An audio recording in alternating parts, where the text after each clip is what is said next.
டேய் உன்கிட்ட ஒன்னு சொல்லணும்னு நினைச்சேன்டா மறந்தே போயிட்டேன். சொல்லு ஸ்ரீ. நேத்து விஷால் கால் பண்ணான்டா. யாரு விஷால்? டேய் நம்ம கூட ஸ்கூல்ல படிச்சானே அவன்தான்டா. அப்படி யாரும் எனக்கு ஞாபகம் இல்லையே. அவன் எதுக்கு உனக்கு கால் பண்ணான்? சும்மா தான்டா பண்ணான். ஏதோ ரீயூனியன் அரேஞ்ச் பண்றானா. அதுக்காக எல்லாத்துக்கும் கால் பண்ணி சொல்லிட்டு இருக்கான். நெக்ஸ்ட் கால் உனக்கு தான் வரும்னு நினைக்கிறேன். இப்பதான் ஸ்கூல் முடிச்ச மாதிரி இருக்கு. அதுக்குள்ள ரீயூனியனா? டேய் நம்ம ஸ்கூல் முடிச்சு 8 வருஷம் ஆகுதுடா. 8 வருஷம் ஆயிடுச்சா? இன்னும் உனக்கு ஸ்கூல் பையனே நினைப்பு. இத புடி, இந்த காஃபி எடுத்துட்டு போய் கஸ்டமர்கிட்ட கொடு போ. சரி.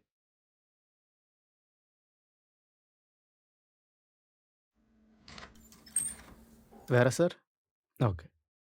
Hi Akshay, hi. எப்படி இருக்க? நல்லா இருக்கேன். நீங்க யாரு? என்ன தெரியல? தெரியல. நம்ம 2 பேரும் ஒண்ணா படிச்சோமே. 10th standard, RSK school, Trichy. எனக்கு எதுவும் ஞாபகம் இல்லையே. ஞாபகம் இல்லையா? ஹே ஹாய்டா, எப்படி இருக்க?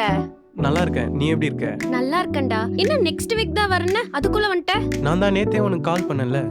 சரி வா உட்காந்து பேசலாம் வா. இதோ வரேன். சரி ஓகே சார்.